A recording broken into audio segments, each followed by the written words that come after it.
Next question है अपना Euler's method पे। कई लोग इसको यूलर्स मेथड भी कहते हैं, आयलर मेथड भी कहते हैं, ठीक है, कुछ भी बोलो वो मैटर नहीं करता, मेथड आना चाहिए।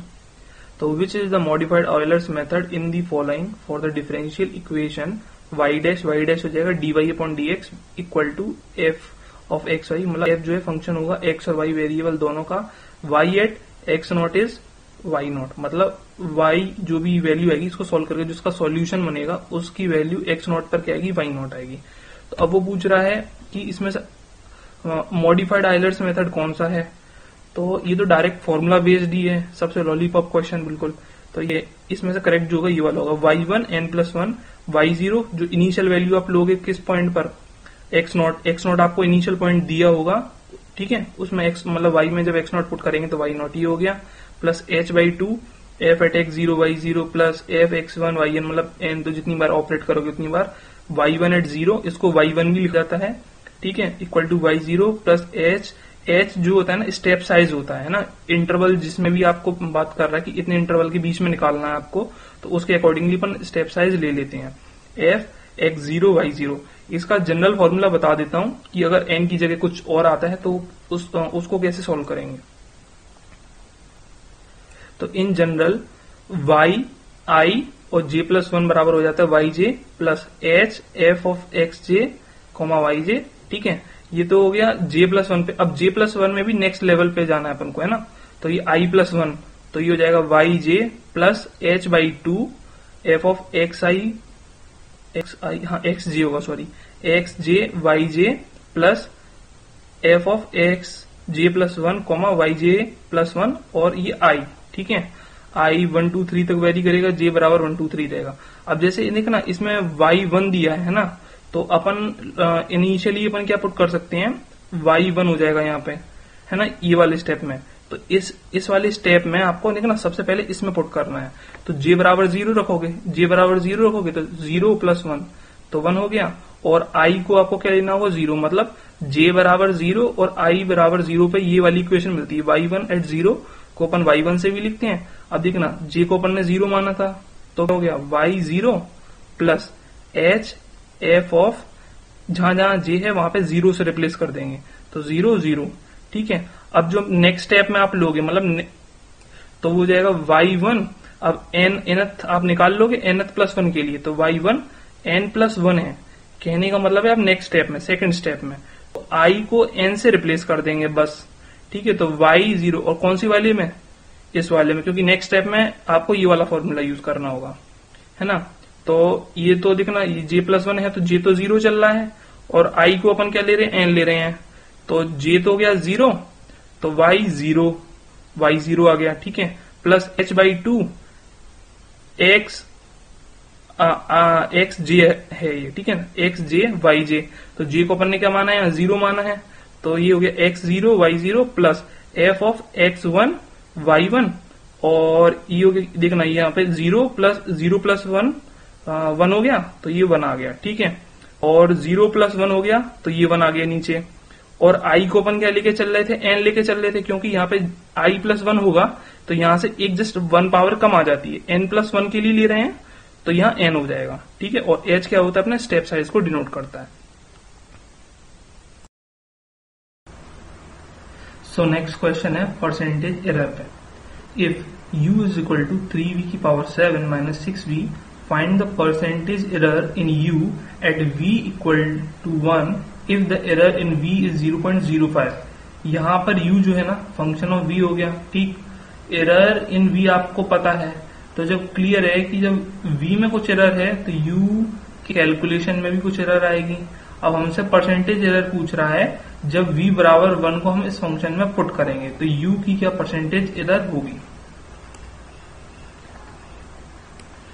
परसेंटेज एरर का फॉर्मूला होता है del u divided by u multiply 100, ठीक है, डेल u तो क्या हो जाएगा, change in u divided by value of u at v बराबर 1 मल्टीप्लाई 100, ठीक है। अब एरर इन v आपको दिया हुआ है 0.05। देखना एरर एक्चुअली होता क्या है, अप्रोक्सीमेट वैल्यू में से अगर आप कुछ एग्जैक्ट वैल्यू को घटा देते हो तो आपको एरर मिल जाएगा, ठीक, तो वो डेल v से अपन ने डिनोट कर दिया। अब हम जानते हैं डेरिवेटिव में भी कुछ ऐसा चेंज वाला ही कॉन्सेप्ट इस्तेमाल होता है।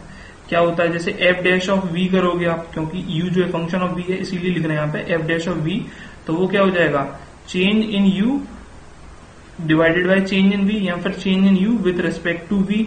ठीक है, अब हमें परसेंटेज एरर के फॉर्मूले में रिक्वायरमेंट किस चीज की है, डेल यू की, है ना। लेकिन डेरिवेटिव के कॉन्सेप्ट में हमें क्या मिल रहा है, change in u with respect to v, और हमें चाहिए सिर्फ डेल यू। तो हम क्या करेंगे, एफ डैश ऑफ वी निकाल लेंगे v बराबर 1 पे।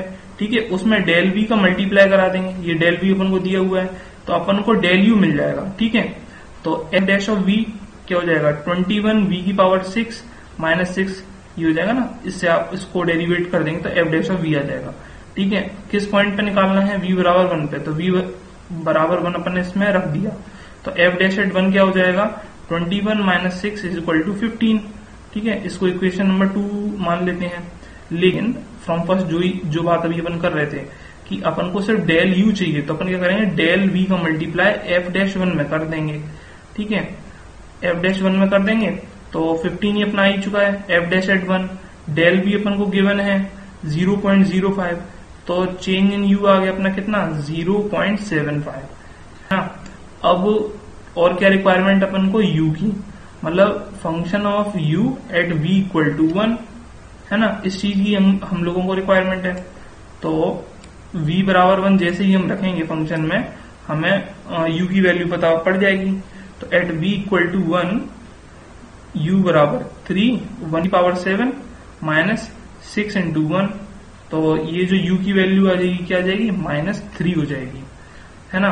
अब हमें जो भी चीजें रिक्वायर्ड थी वो हमें पता लग गई, डेल u पता पड़ गया, u मिल ही गया, इसमें इक्वेशन में पुट करेंगे तो परसेंटेज एरर आ जाएगी।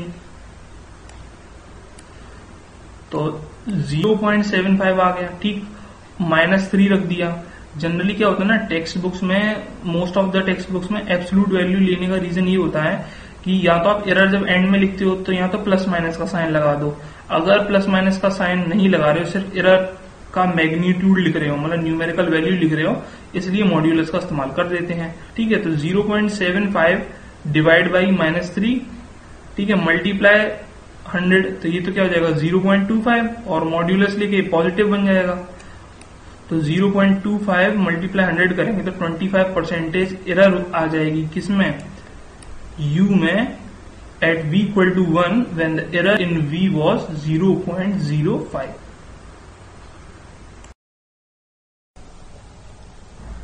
हमारा नेक्स्ट क्वेश्चन है डिफरेंस इक्वेशंस के ऊपर।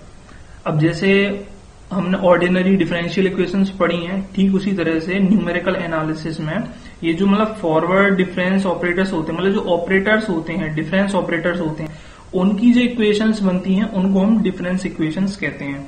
ठीक है, तो क्वेश्चन में पूछ रहा है find the general solution of the difference equation, ये एक्सप्रेशन दिया है और इक्वल टू 0 दिया है। अच्छा, उसमें हमने जो डिफरेंशियल इक्वेशन में पढ़ा था ना, लगभग कुछ ना कुछ कॉन्सेप्ट वैसा ही है, मतलब होमोजीनियस नॉन होमोजीनियस टाइप का आप मान सकते हो। देखना, अगर यहाँ पे 0 दिया है, मतलब कोई भी फंक्शन ऑफ एक्स नहीं दिया है, तो आप लोग क्या निकालते हैं, सिर्फ कॉम्प्लीमेंट्री फंक्शन।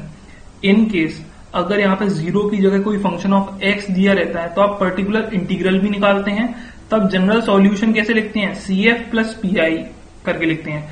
चूंकि यहाँ पे सिर्फ 0 ही दिया, मतलब होमोजीनियस का केस है, तो हमें सिर्फ और सिर्फ जनरल सॉल्यूशन में क्या निकालना होगा, कॉम्प्लीमेंट्री फंक्शन निकालना होगा।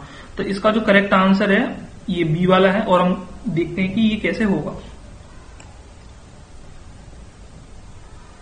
मतलब जैसे कि जब कांस्टेंट कोफिशिएंट वाला जो केस आता था ना ऑर्डिनरी डिफरेंशियल इक्वेशन में, सेम केस वही है। हम क्या करते थे, ऑक्सिलरी इक्वेशन बनाते थे, ऑक्सिलरी इक्वेशन के रूट्स निकालते थे, ठीक है, और ऑक्सिलरी इक्वेशन के जो रूट्स निकालते थे उनके हिसाब से जो कंडीशन होती थी फिर हम लोग अपना CF लिख देते थे। तो इसमें भी यही है कि जहां जहां फॉरवर्ड डिफरेंस ऑपरेटर है ना, वहां पर हमें शिफ्ट ऑपरेटर को इंट्रोड्यूस करना पड़ेगा, मतलब वहां पे हमें क्या ई लेकर आना पड़ेगा, ई शिफ्ट ऑपरेटर को दिखाता है। वहां पर हम डी निकालते थे, मतलब डी की कुछ इक्वेशन बनाते थे, डी इक्वेशन भी कह सकते हैं उसको, डी इक्वेशन निकालते थे, फिर उसके रूट्स निकाल देते। ठीक उसी तरह से हमें क्या करना पड़ेगा, जहां जहां ये डेल्टा डेल्टा मतलब जो फॉरवर्ड डिफरेंस ऑपरेटर दिख रहा है हमें, वहां पे हमें ई लाना पड़ेगा, फिर उससे हम इक्वेशन को मॉडिफाई करेंगे, और जो भी हमारा इक्वेशन बनेगी, ऑक्सिलरी इक्वेशन बनेगी, उससे हम अपने रूट्स निकालेंगे। ठीक है, तो हम जानते हैं फॉरवर्ड डिफरेंस बराबर क्या हो जाता है, E-1। ठीक है, जहां जहां ये डेल डेल डेल दिख रहा है वहां पे E-1 से रिप्लेस कर देंगे। डेल की पावर 2 है तो E-1 का होल स्क्वायर माइनस 3। अब देखना डेल UN है तो ये पावर 1 है ना, तो E की पावर -1 हो गया यहाँ पे, प्लस 2। और ये देखना UN कॉमन आ रहा है, जैसे उसमें y कॉमन ले लेते ऑक्सिलरी इक्वेशन में, वैसे यहाँ पे हमने UN में ले लिया। ठीक है, बराबर 0 हो गया। अब इस वाले पार्ट को हम इक्वल टू 0 कर सकते हैं, तो 0 के बराबर कर दिया, सॉल्व कर लेंगे। E-1 का होल स्क्वायर खोल देंगे, क्योंकि शिफ्ट ऑपरेटर में तो आप मतलब जो क्या कहते हैं ना, पावर के जो लॉज होते हैं वो ओबे होते हैं, तो इसीलिए E की पावर 2 -2E + 1 -3E।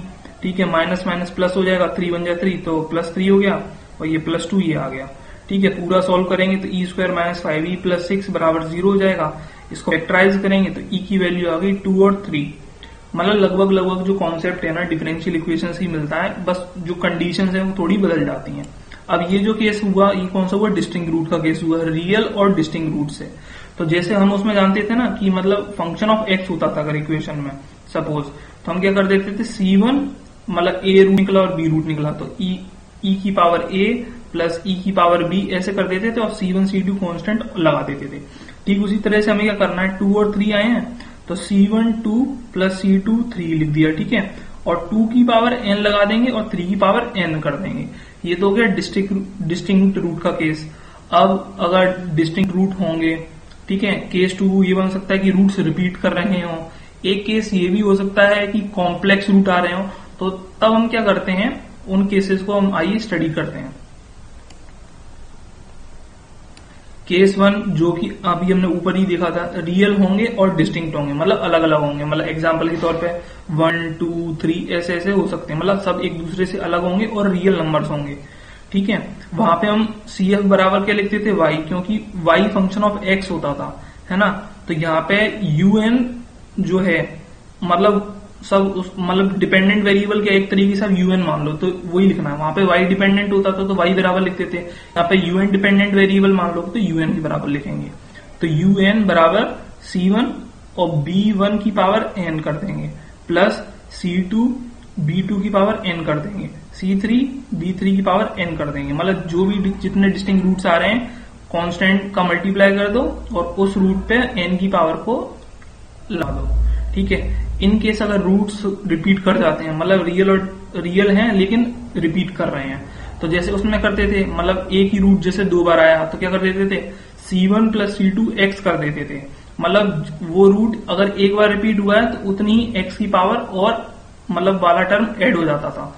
अब जैसे सपोज करें E बराबर दिया है हमें, ये रूट्स हो जाए A B B और D, मतलब यहाँ पे B कितनी बार आया, 2 बार आया, 2 बार है, और रिपीट 1 बार हो रहा है। ठीक है, मतलब रिपीट की मतलब B तो आ गया और फिर एक और बार आ गया, मतलब रिपीट 1 टाइम रिपीट हो गया, और अकरेंस कितनी है, 2 बार है। तो आप ऐसे समझ लीजिए कि UN बराबर C1 A इससे आ जाएगा, है ना, A की power n plus C2 + C3 n। अब जैसे उसमें क्या चलता, अगर x का होता तो C2 + C3 x हो जाता। ठीक है, अब ऐसे ही C2 + C3 n, और कौन से रूट के करस्पॉन्डिंग, B की power n plus C3 D की पावर n, एक D सिंगल टाइम आ रहा है इसीलिए, है ना। तो अगर इन केस यही भी 3 बार आता तो हम क्या करते, C2 + C3 n plus C4 n square हो जाता। 3 बार आ रहा है ना, मतलब जितनी बार आएगा उससे n की पावर 1 कम वाला टर्म आएगा, है ना। अगर यही 4 बार आते टोटल तो ये n की पावर 3 तक चला जाता, है ना, और बाकी का ऐसे चलता रहेगा। थर्ड केस आता है हमारा रिपीटेड कॉम्प्लेक्स रूट्स। अगर रूट्स हमारे कॉम्प्लेक्स हो जाते हैं तो, है ना, उसमें जैसे उसमें याद होगा आप क्या करते थे, मतलब जैसे ये अल्फा रहता था तो E की power alpha x multiply C1 cos beta x plus C2 sin beta x करते थे। मतलब E की पावर अल्फा x टाइप में एक टर्म बाहर मल्टीप्लाई होता था।